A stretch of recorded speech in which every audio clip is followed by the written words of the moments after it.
Hoje a gente vai falar do software Filmora, que é um software de edição de vídeo, mas a gente vai ver também se faz sentido vocês adquirirem ele, se ele realmente vai atender a necessidade de vocês, se o computador, o equipamento que vocês vão utilizar dá conta do recado e se existem algumas outras opções que vocês deveriam analisar, beleza? Então, vamos lá.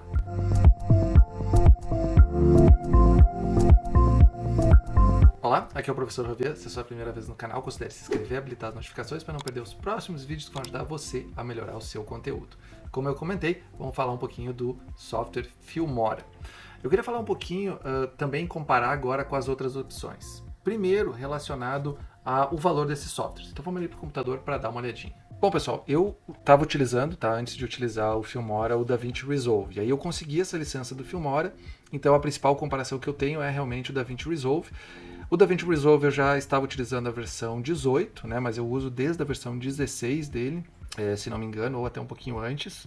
E eu sempre usei a versão gratuita, que basicamente ele tem tudo que atendia às minhas necessidades. Mas se vocês quiserem comprar a versão paga, ele tem um valor de $295 e a princípio, até onde eu pude pesquisar, embora eu não tenha comprado a versão paga, e vocês sempre vão receber a próxima atualização. Então, se tu comprou a versão 16, tu vai receber uma atualização do DaVinci Resolve Studio para a versão 17. Quando sair a 18, vai ter uma versão da 18 que vai estar disponível para ti. E da mesma forma, 19, 20, conforme eles forem fazendo atualizações. Um outro software que eu utilizei foi o Lightworks, que eu utilizei por um bom tempo também, tá? A versão gratuita, mas eu não gostava muito da versão gratuita, eu usei um pouco no começo, porque a exportação dele na versão gratuita é 720p, e eu gostaria de já poder exportar para 4K, só que como eu estava lá no começo do canal, $10 por mês, mais ou menos, eu acho um valor considerável, né? Em reais vai dar em torno de 50, 55 reais, dependendo da cotação, e agora que está subindo, pode ficar um pouco mais complicado. Então eu acho um valor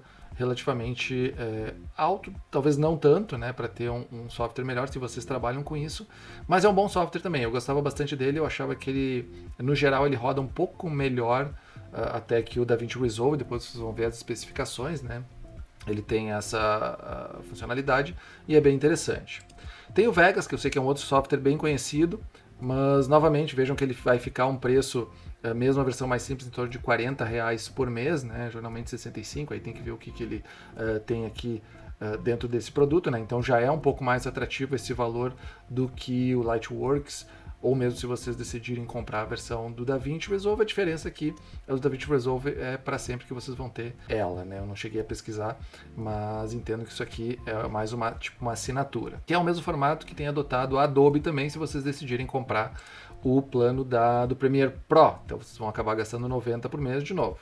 Se vocês trabalham com isso, talvez faça sentido pegar um desses softwares mais avançados, se não, talvez encontrar uma versão gratuita de algum software de edição de vídeo, mas ainda assim R$90 por mês eu acho bastante considerável. Então já o Filmora vai, no plano anual, ficar em torno de R$224, R$225 aqui, o que dá em torno de R$18 por mês.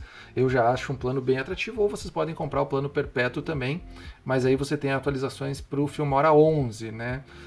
Eu geralmente gosto bastante do modelo de assinatura, se ele é um valor atrativo e vale a pena. E aqui acho que vale a pena abrir um parênteses, né, até para dizer o tipo de software que eu costumo ter assinatura. Eu tenho o do Office 365, né, dos pontos que eu gosto bastante, que eu uso muito, é o OneDrive. Ele tem 1 terabyte de espaço, aquilo ali me ajuda muito a ter tranquilidade com relação ao computador que eu estou usando, porque todos os arquivos importantes para mim vão estar na nuvem, então por mais que dê algum tipo de problema no computador é fácil de recuperar. Né? Mas eu tenho a assinatura também do plano da Adobe, que inclui o Photoshop e Lightroom, né? Principalmente pelo Lightroom, que eu uso bastante, né? Até uso para fazer as capas do vídeo o Photoshop, mas não é um programa que eu acabe usando muito, mas eu acho que é um plano que sai mais em conta para quem trabalha com fotografia, então eu tenho o plano mensal, todo mês eu pago o valor por esse plano de fotografia. Não peguei o plano que tem armazenamento em nuvem maior, porque eu já tinha o OneDrive, que eu acho que faz mais sentido para mim, é lá que eu mantenho o backup dos arquivos, né, de fotografia.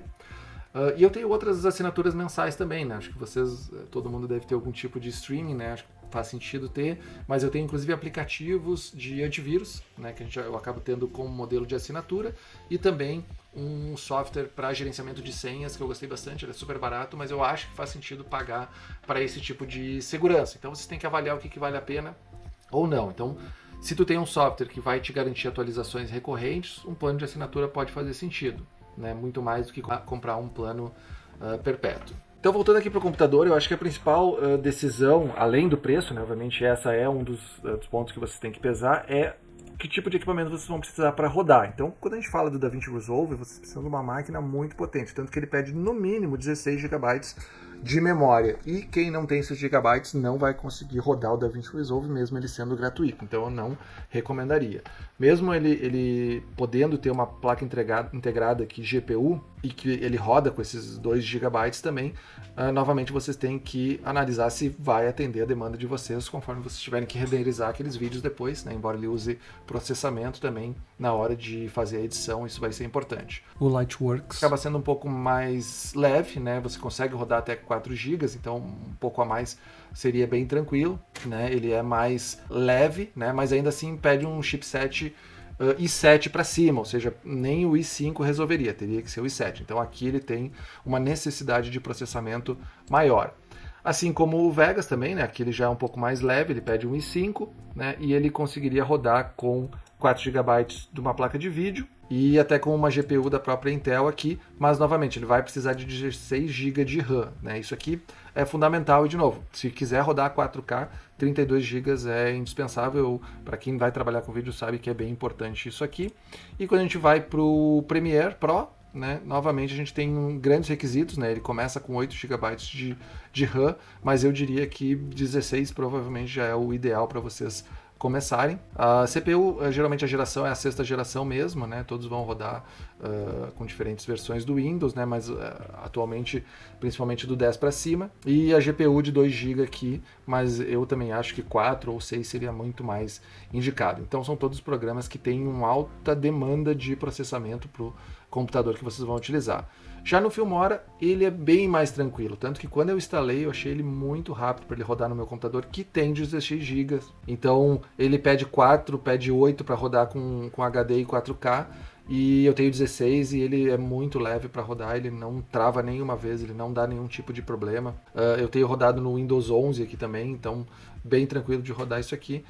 Eu acho que ele é um software mais tranquilo, ele é bastante completo, depois vou mostrar algumas funcionalidades que eu gostei, comparando com ele principalmente com o DaVinci Resolve, mas ele é um software mais leve, tá? E vocês têm a possibilidade de testar esse software para ver se no computador de vocês vai rodar, então sempre façam esse teste para ter certeza, não adianta vocês comprarem um software depois que vocês não vão conseguir rodar porque vocês não têm os requisitos mínimos do sistema de vocês. Bom pessoal, basicamente é isso, então na hora de vocês tomarem a decisão, obviamente coloquem o preço, né, para pesar isso, e os requisitos do sistema. São as 2 principais características que vocês têm que olhar, porque não adianta comprar um software que vocês não vão conseguir rodar bem no computador de vocês. E obviamente, se vocês ganham dinheiro com isso, aí eu acho que até faz sentido vocês irem para software mais robustos, né, fazer realmente a aquisição deles, mas sempre olhando se isso faz sentido com o equipamento que vocês têm para edição desses vídeos. Mas eu quero mostrar algumas características que eu achei mais tranquilo dentro do software, então vamos dar uma olhada no software, que eu quero falar de algumas delas e comparar rapidamente com o DaVinci Resolve, que é o software que eu tenho utilizado já fazem 2 ou 3 anos aí. Vamos lá. Muito bem, a gente está aqui dentro do Filmora, então. Ele é bastante simples, tem visualmente as mesmas características dos outros, né? Então, a primeira característica que para mim chamou atenção aqui quando tu tem a tua faixa, que é algo bem, que pelo menos no DaVinci Resolve não tem, é a capacidade de tu detectar silêncio e fazer esses cortes automáticos, tá? Então, quando vocês abrem essa aba aqui, ele tem o limite de volume, onde ele tenta identificar. Então, aqui tem um ponto importante, a qualidade do áudio de vocês. Então, se vocês tiverem um áudio com muito ruído, vocês não vão conseguir detectar esses espaços onde é de fala e é desse ruído, né? Se for um ruído constante, até pode facilitar, mas se é um ruído de fundo que fica variando, como carros passando, buzinas ou diferentes sons, ele não vai conseguir detectar. Vocês sempre podem ajustar o volume. Eu aqui, para esse vídeo que eu tenho aqui, eu tive que diminuir pelo menos para 15, para ele conseguir detectar certo, mas é realmente uma questão de tu ir afinando, né? E toda vez que tu muda aqui, tu reinicia o processo, ou inicia ele na primeira vez, que ele vai fazer os cortes desse áudio. Então ele leva um tempo para fazer esse processamento, né? Para detectar essas áreas onde teriam silêncio. E assim que ele termina de fazer essa análise, ele vai te mostrar aonde estão as etapas de silêncio. Aí tu pode dar play e ver como é que ficou esse áudio, tá?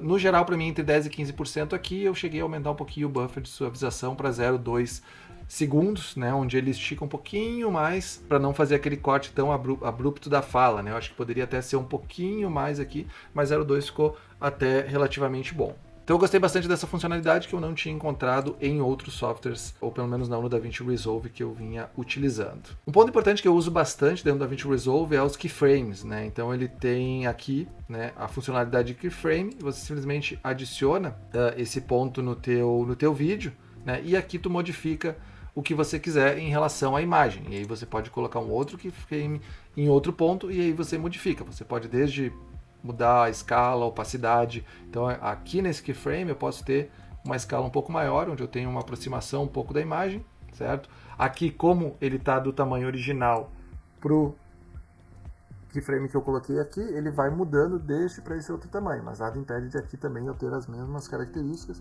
E aí ele vai, imaginando botando 150% de escala aqui, e aqui também 150. Ele faz essa visualização onde a imagem vem, fica um tempo mais aproximado e depois volta pro lugar. Eu achei mais simples de trabalhar, certo? No geral, todas as ferramentas eu achei simples de trabalhar, tá? A questão da velocidade, eu uso bastante essa velocidade também, tá? Porque eu gosto de aumentar a velocidade do áudio, porque geralmente quando eu estou gravando, eu falo muito devagar.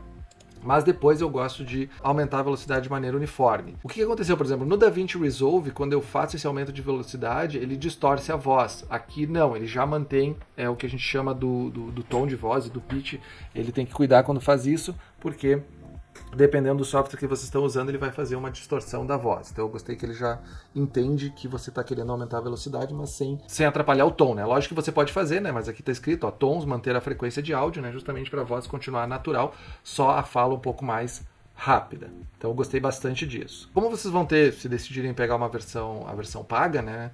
Vocês vão ter outras funcionalidades muito interessantes, que são, na minha opinião, as transições e os efeitos do vídeo, além de conseguir adicionar alguns elementos. Tá? Nem tudo que está aqui é gratuito, mas aí vocês têm o que é grátis e o que é pago, que teria que comprar adicionalmente. Então mesmo se eu colocar o que é grátis, ainda assim eu vou ter vários efeitos que vão estar disponíveis para fazer. Então, por exemplo, aqui, ó, festivais e eventos não tem nenhum. Dia de São Valentim foi lançado agora, tem alguns, né? Eu simplesmente jogo isso aqui sobre o meu vídeo, né? Ele tem que baixar, né? Geralmente esses conteúdos adicionais ele baixa direto, tu não precisa baixar, instalar numa pasta. Isso aqui é um outro ponto bastante positivo que eu gostei do software, né? Então você não precisa baixar esse software para baixar um plugin muitas vezes e instalar numa pasta específica para conseguir rodar ele, né? Você simplesmente pega e joga ele aqui em cima e aí ele vai ter esse efeito aqui.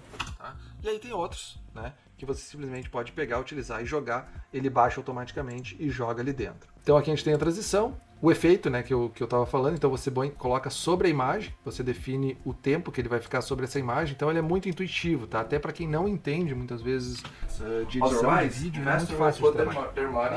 O DaVinci Resolve ele tem uma curva de aprendizado muito grande, então ele é bastante complexo na minha percepção.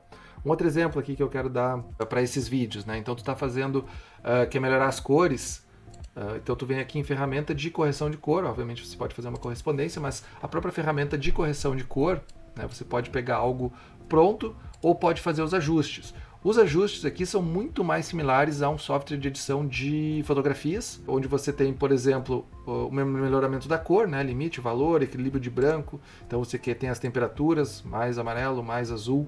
É muito mais simples, inclusive para quem já trabalha com fotografia, né? A própria cor, exposição, brilho, contraste, vibração. Então você aumenta a vibração sem saturar necessariamente a imagem, né? A não ser que você queira também. Mas eu achei muito mais simples de trabalhar com as diferentes tonalidades de cor aqui, né, matiz, saturação e luminância, né, a própria vinheta se quiser adicionar, a questão de luz, destaque, sombra, branco, negro. Então, se você ver, é muito similar a outros programas de edição de imagens. Então eu achei bem mais tranquilo de fazer do que aquelas rodas de cores que a gente tem, por exemplo, no DaVinci Resolve. Lógico, você não tem um nível de sensibilidade tão grande que nem aquele software, mas isso faz também o software ficar mais leve e a edição das imagens ficar mais leve, o que melhora a experiência do usuário que não tem um computador, né, preparado muitas vezes para fazer isso. Então tem aqui, por exemplo, os elementos que eu estava falando, um elemento de um botão de se inscreva, né? Você vem, joga aqui em cima, novamente ele tem que baixar, né, isso para trazer aqui para dentro da edição de vocês, mas isso aqui depois já vai ficar baixado, tá? Vocês podem inclusive pontuar aqueles favoritos que vocês têm, ou aqueles que vocês fizeram o download, então fica já ali no download e vocês podem utilizar regularmente. Isso aqui vocês podem, né, colocar, posicionar, aumentar, diminuir, como vocês acharem que faz sentido dentro do vídeo de vocês, tá? E aí quando roda ele tem uma entrada, né? Aí cabe vocês colocarem também os efeitos sonoros aqui que vocês decidirem. Aqui ele acaba não tendo, mas hoje efeitos sonoros vocês podem conseguir inclusive dentro da biblioteca do YouTube. Tá? Tem os títulos também, mas bem tranquilo de trabalhar com esses títulos aqui. Eu já tenho alguns que eu fiz downloads, eu utilizei um que eu coloquei legenda em todo o vídeo, né? Eu gostei bastante do modelo de trabalho de legenda com eles, achei bem fácil de trabalhar.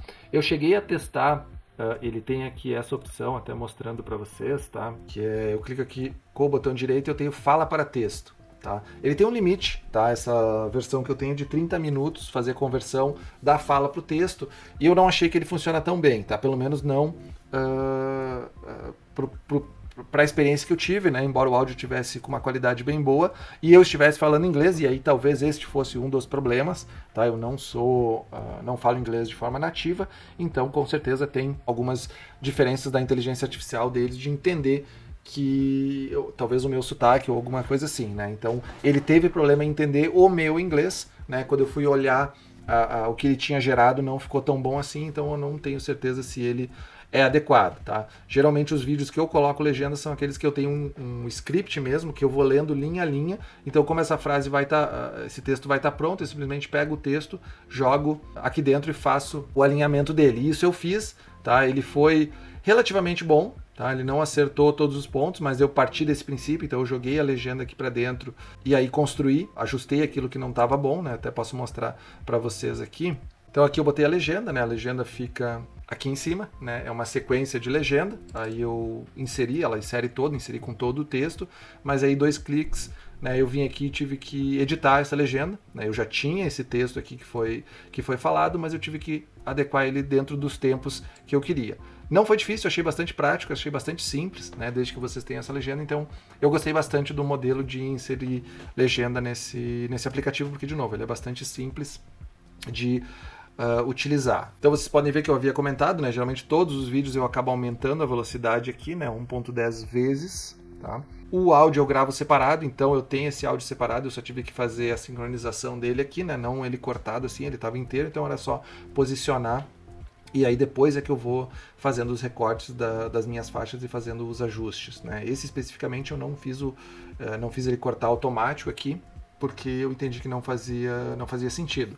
Mas ele funciona bem, tá? Esse cortar automático, mas vocês provavelmente vão ter que fazer depois alguns ajustes para fazer ele ficar adequado ou ajustar aquela sensibilidade. De novo, aqui um diferencial bastante grande é o áudio. Então, como eu comentei, eu consegui esse Filmora numa versão para avaliação, para mim testar e ver se eu gostava. Eu realmente gostei porque eu achei ele bastante simples, mas eu gostaria que vocês me mandassem algumas perguntas que vocês têm. Por exemplo, se vocês já usam algum software ou vocês têm alguma funcionalidade que vocês têm curiosidade de saber se funciona no Filmora, coloquem nas perguntas abaixo, que daí eu vou fazer aqueles vídeos bem curtos só para falar sobre aquilo. Vou entrar no software, não vou fazer nem introdução desses vídeos e falar, olha, a pergunta era essa, você resolve o problema desse jeito, se é isso que você está procurando. Mas uma das vantagens do Filmora que eu achei pelo menos é que ele tem bastante tutoriais na internet e no próprio site da Filmora, ou seja, acredito que eles estão investindo em construir esses tutoriais para que fique mais fácil para as pessoas utilizar. E por ser um programa simples, é mais fácil de explicar as ferramentas ou alguns problemas que o pessoal possa estar encontrando.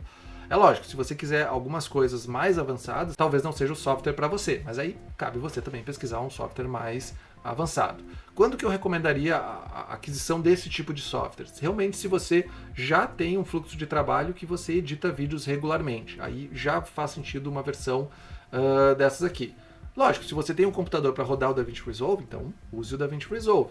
Mas se não, eu acho que essa é uma ótima opção, tem um ótimo custo-benefício e na minha percepção, principalmente para quem tem um fluxo de edição de vídeos constantes, né? E por ele ser um programa leve, né? Mesmo que tu tenha um bom computador, pode valer a pena sim, né? Então, por favor, coloque nos comentários as suas dúvidas, perguntas, questionamentos sobre o software que eu vou responder imediatamente fazendo algum vídeo que explique essa sua pergunta e tirando todas essas dúvidas, beleza?